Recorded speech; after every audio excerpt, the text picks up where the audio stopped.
Bonjour et bienvenue sur notre chaîne. Aujourd'hui, nous allons découvrir ensemble un secret millénaire qui pourrait transformer la vie de millions de diabétiques à travers le monde. Vous êtes-vous déjà demandé pourquoi nos grands-mères utilisaient l'ail pour presque tout? Ce petit bulbe blanc cache des propriétés extraordinaires, particulièrement pour les personnes diabétiques. Restez jusqu'à la fin de cette vidéo, car je vais vous révéler des informations surprenantes qui pourraient changer votre approche de la gestion du diabète. Avant de commencer, pensez à vous abonner et à activer la cloche pour ne rien manquer des prochains conseils santé spécialement conçus pour vous. Si vous appréciez cette vidéo, tapez 1 dans les commentaires, sinon, tapez 0 pour me dire comment je peux m'améliorer. C'est parti! L'ail, ou Allium sativum de son nom scientifique, accompagne l'humanité depuis plus de 5000 ans. Les anciens Égyptiens le considéraient comme si précieux qu'ils l'utilisaient même comme monnaie d'échange. Hippocrate, le père de la médecine moderne, prescrivait déjà l'ail pour traiter diverses affections. Mais ce qui rend l'ail si spécial, c'est sa composition chimique unique. Chaque gousse d'ail contient plus de 100 composés sulfurés différents, dont le plus célèbre est l'allicine. Cette molécule miracle ne se forme que lorsque l'ail est écrasé ou haché, créant une réaction enzymatique fascinante. L'allicine est responsable de l'odeur caractéristique de l'ail, mais aussi de la plupart de ses bienfaits thérapeutiques. Au-delà de l'allicine, l'ail contient des flavonoïdes, du sélénium, de la vitamine C, de la vitamine B6 et du manganèse. Cette synergie de nutriments fait de l'ail un véritable cocktail thérapeutique naturel. Pour les diabétiques, cette composition unique offre des avantages que la science moderne commence à peine à comprendre pleinement. Les recherches récentes ont révélé que l'ail agit sur plusieurs mécanismes biologiques simultanément. Il influence le métabolisme des glucides, améliore la sensibilité à l'insuline, protège les vaisseaux sanguins, et combat l'inflammation chronique. Cette approche multicible explique pourquoi l'ail peut être si efficace pour les personnes diabétiques. 1. Comment l'ail régule naturellement la glycémie? La régulation de la glycémie est l'un des défis majeurs pour toute personne diabétique. L'ail intervient dans ce processus de manière remarquablement sophistiquée. Premièrement, il stimule la production d'insuline par les cellules bêta du pancréas. Cette stimulation n'est pas brutale comme certains médicaments, mais douce et progressive, mimant le processus naturel du corps. L'allicine et d'autres composés sulfurés de l'ail activent des enzymes spécifiques qui facilitent l'absorption du glucose par les cellules musculaires et hépatiques. Imaginez vos cellules comme des maisons avec des portes verrouillées. L'insuline est la clé, mais parfois les serrures sont rouillées. L'ail agit comme un lubrifiant naturel, permettant aux clés d'insuline de fonctionner plus efficacement. Une étude particulièrement intéressante menée sur 60 patients diabétiques a montré qu'une consommation quotidienne d'ail pendant 12 semaines réduisait la glycémie à jeûne de 10 à 15%. Plus impressionnant encore, l'hémoglobine glyquée, qui reflète la glycémie moyenne sur 3 mois, diminuait de manière significative. Ces résultats suggèrent que l'ail ne se contente pas d'un effet temporaire, mais contribue à un meilleur contrôle glycémique à long terme. L'ail influence également la néoglucogenèse, le processus par lequel le foie produit du glucose. En modulant certaines enzymes hépatiques, l'ail peut réduire la production excessive de glucose par le foie, un problème courant chez les diabétiques de type 2. Cette action contribue à maintenir des niveaux de glycémie plus stables, particulièrement pendant la nuit et entre les repas. 2. L'impact révolutionnaire sur la sensibilité à l'insuline. La résistance à l'insuline est au cœur du diabète de type 2. C'est comme si les cellules du corps devenaient sourdes aux signaux de l'insuline. L'ail possède la capacité remarquable d'améliorer cette communication cellulaire. Les composés sulfurés de l'ail activent des voies de signalisation intracellulaire qui restaurent la sensibilité à l'insuline. Des recherches ont démontré que la consommation régulière d'ail augmente l'expression de GLUC4, un transporteur de glucose crucial dans les cellules musculaires. Plus il y a de GLUC4, plus les cellules peuvent absorber efficacement le glucose sanguin. Cette amélioration peut être comparée à l'installation de portes supplémentaires dans une maison déjà les portes existantes s'ouvrent plus facilement. L'ail agit également sur la voie de signalisation AMPK, souvent appelée le maître régulateur du métabolisme énergétique. L'activation de cette voie favorise l'utilisation du glucose par les muscles et réduit la production de glucose par le foie. C'est exactement le même mécanisme d'action que certains médicaments antidiabétiques modernes, mais de manière entièrement naturelle. Une étude longitudinale suivant 200 personnes prédiabétiques pendant 2 ans a révélé des résultats stupéfiants. Ceux qui consommaient de l'ail quotidiennement avaient 30% moins de risque de développer un diabète de type 2 comparé au groupe témoin. Cette protection semble liée à l'amélioration progressive de la sensibilité à l'insuline induite par la consommation régulière d'ail. 3. Protection cardiovasculaire, le bonus vital pour les diabétiques. Le diabète multiplie par 3 le risque de maladies cardiovasculaires. C'est pourquoi la protection cardiaque devient cruciale pour toute personne diabétique. L'ail excelle dans ce domaine grâce à ses multiples mécanismes cardioprotecteurs. Il agit comme un véritable gardien du système cardiovasculaire. L'ail réduit significativement le cholestérol LDL, souvent appelé mauvais cholestérol. Mais son action va bien au-delà. Il augmente simultanément le cholestérol HDL, le bon cholestérol, créant un profil lipidique plus favorable. Cette double action est particulièrement bénéfique pour les diabétiques qui luttent souvent contre la dyslipidémie. La tension artérielle, fléau silencieux touchant 80% des diabétiques, répond remarquablement bien à la consommation d'ail. L'allicine favorise la production d'oxyde nitrique, une molécule qui détend les parois artérielles. Cette vasodilatation naturelle peut réduire la pression artérielle de 10 à 15 mmHg, un effet comparable à certains médicaments antihypertenseurs légers. L'ail possède également des propriétés antithrombotiques naturelles. Il réduit l'agrégation plaquettaire, diminuant ainsi le risque de formation de caillots sanguins. Pour les diabétiques, dont le sang a tendance à être plus visqueux et coagulant, cette propriété représente une protection précieuse contre les accidents vasculaires cérébraux et les infarctus.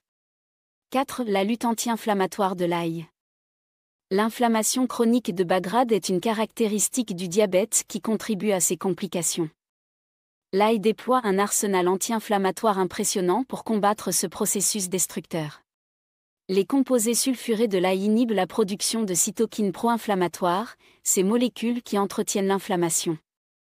L'ail module l'activité du facteur nucléaire kappa B, un régulateur maître de l'inflammation. En inhibant cette voie de signalisation, l'ail peut réduire l'inflammation systémique qui contribue à la résistance à l'insuline et aux complications diabétiques. C'est comme éteindre un incendie qui couve en permanence dans l'organisme.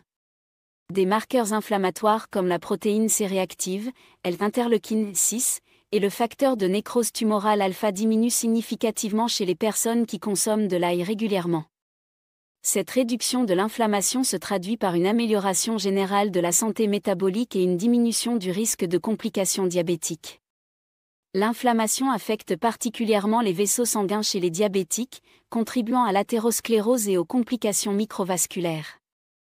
L'action anti-inflammatoire de l'ail protège l'endothélium vasculaire, cette couche de cellules qui tapissent l'intérieur des vaisseaux sanguins.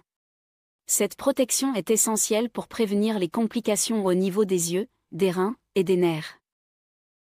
5. Dosage et méthode de consommation optimale. La question cruciale que se posent tous ceux qui souhaitent bénéficier des propriétés de l'ail concerne le dosage optimal. Les recherches scientifiques suggèrent qu'1 à 2 gousses d'ail frais par jour, soit environ 4 à 8 grammes, constitue un dosage efficace pour la plupart des adultes diabétiques. La méthode de préparation influence considérablement l'efficacité de l'ail. Pour maximiser la production d'allicine, il faut écraser ou hacher l'ail et le laisser reposer 10 à 15 minutes avant de le consommer ou de le cuire. Cette pause permet à l'enzyme alliinase de transformer l'alliine en allicine active. C'est un détail technique qui fait toute la différence thérapeutique. L'ail cru offre la concentration maximale de composés actifs, mais tout le monde ne peut pas le tolérer. Heureusement, l'ail cuit conserve une grande partie de ses bienfaits, surtout si la température de cuisson reste modérée. L'ail rôti à basse température, l'ail sauté rapidement, ou l'ail ajouté en fin de cuisson préserve mieux les composés thérapeutiques. Pour ceux qui ne supportent pas l'ail frais, les compléments d'ail vieilli peuvent constituer une alternative. Cependant, tous les suppléments ne se valent pas. Rechercher des produits standardisés en allicine ou en composés sulfurés, avec une certification de qualité. La poudre d'ail lyophilisée conserve également de bonnes propriétés thérapeutiques. 6. Précautions et interactions importantes. Bien que l'ail soit généralement sûr pour la plupart des personnes, certaines précautions s'imposent, particulièrement pour les diabétiques sous traitement médical. L'ail peut potentialiser l'effet des médicaments antidiabétiques, risquant de provoquer une hypoglycémie si les dosages ne sont pas ajustés. Les personnes prenant des anticoagulants comme la warfarine doivent être particulièrement vigilantes. L'ail possède des propriétés anticoagulantes naturelles qui peuvent amplifier l'effet de ces médicaments. Une surveillance médicale rapprochée s'impose dans ce cas, avec des contrôles réguliers de la coagulation sanguine. L'ail peut également interagir avec certains médicaments contre l'hypertension. Son effet hypotenseur naturel peut s'additionner à celui des traitements, nécessitant parfois un ajustement des posologies. C'est pourquoi il est essentiel d'informer son médecin de toute consommation régulière d'ail thérapeutique. Certaines personnes peuvent développer des troubles digestifs avec l'ail, brûlures d'estomac, nausées ou flatulences. Ces effets sont généralement temporaires et s'atténuent avec le temps. Commencer par de petites quantités et augmenter progressivement permet souvent une meilleure tolérance. 7. Témoignages et études de cas inspirants. L'histoire de Marie, diabétique de type 2 depuis 15 ans, illustre parfaitement le potentiel de l'ail. Après avoir intégré 2 gousses d'ail quotidiennes à son alimentation pendant 6 mois, sa glycémie à jeûne est passée de 180 mg/dl à 140 mg/dl. Plus remarquable encore, son hémoglobine glyquée a chuté de 8,5% à 7,2%, un changement que son endocrinologue a qualifié d'impressionnant. Pierre, 58 ans, souffrait d'hypertension en plus de son diabète. L'ajout d'ail à son régime quotidien lui a permis de réduire progressivement ses médicaments antihypertenseurs sous supervision médicale. Sa tension artérielle s'est stabilisée autour de 130/80e mmHg, contre 160/95e mmHg auparavant. Son taux de cholestérol a également diminué de 25%. Une étude menée en Inde sur 500 diabétiques ruraux a montré des résultats spectaculaires. Ceux qui consommaient de l'ail traditionnel dans leur cuisine quotidienne présentaient des complications diabétiques 40% moins fréquentes que ceux qui n'en consommaient pas. Cette étude épidémiologique suggère que l'ail pourrait jouer un rôle protecteur à long terme. Dr Sarah Johnson, endocrinologue réputée, témoigne « J'ai observé des améliorations notables chez mes patients qui intègrent l'ail à leur routine quotidienne. Bien sûr, ce n'est pas un remède miracle, mais c'est un complément naturel précieux à la prise en charge conventionnelle du diabète. 8. L'ail dans une approche holistique du diabète. L'ail ne doit pas être considéré comme une solution isolée, mais comme un élément d'une approche globale de gestion du diabète. Il s'intègre parfaitement dans un mode de vie sain comprenant une alimentation équilibrée, une activité physique régulière et une gestion du stress. L'alimentation méditerranéenne, riche en ail, légumes, huile d'olive et poissons, a démontré ses bienfaits pour les diabétiques. L'ail y joue un rôle synergique avec d'autres aliments protecteurs. Cette synergie alimentaire multiplie les bénéfices de chaque composant individuellement. La gestion du stress est cruciale pour les diabétiques, car le stress chronique élève la glycémie. Interestingly, l'ail peut contribuer à réduire les hormones du stress comme le cortisol. Cette action indirecte sur la glycémie via la réduction du stress représente un avantage supplémentaire souvent négligé. L'exercice physique potentialise les effets de l'ail sur la sensibilité à l'insuline. L'association exercice plus ail crée une synergie puissante pour améliorer le métabolisme du glucose. Cette combinaison naturelle peut parfois permettre de réduire les besoins médicamenteux sous supervision médicale. 9. Innovation et recherche future. La recherche sur l'ail et le diabète continue d'évoluer, ouvrant de nouvelles perspectives thérapeutiques passionnantes.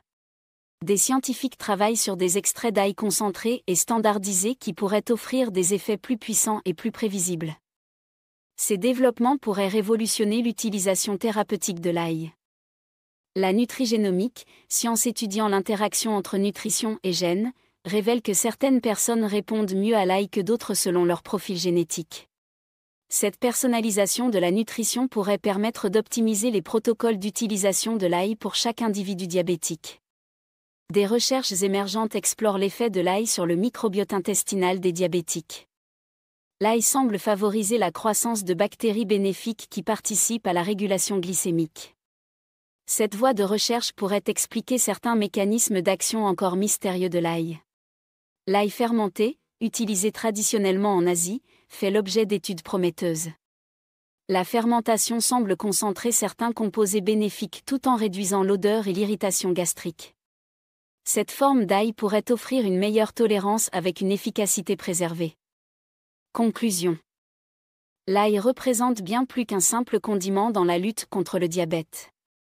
C'est un véritable allié thérapeutique, validé par des millénaires d'usage traditionnel et confirmé par la science moderne. Ces multiples mécanismes d'action en font un complément naturel précieux à la prise en charge conventionnelle du diabète. Les bénéfices de l'ail vont bien au-delà de la simple régulation glycémique. Sa protection cardiovasculaire, son action anti-inflammatoire, et ses effets sur la sensibilité à l'insuline en font un choix judicieux pour toute personne diabétique souhaitant optimiser sa santé naturellement. Cependant, rappelez-vous que l'ail ne remplace jamais un traitement médical approprié. Il s'agit d'un complément naturel qui peut potentialiser les traitements conventionnels et améliorer la qualité de vie. Une approche intégrée, combinant médecine conventionnelle et sagesse naturelle, offre souvent les meilleurs résultats. Commencez progressivement, écoutez votre corps, et n'hésitez pas à discuter avec votre médecin de l'intégration de l'ail dans votre routine de soins. Votre santé mérite cette attention particulière, et l'ail pourrait bien devenir votre secret quotidien pour mieux vivre avec le diabète.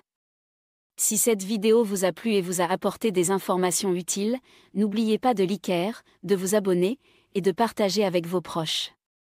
Vos commentaires et expériences nous intéressent énormément, alors n'hésitez pas à les partager dans la section commentaires. Prenez soin de vous, et à bientôt pour une nouvelle vidéo santé.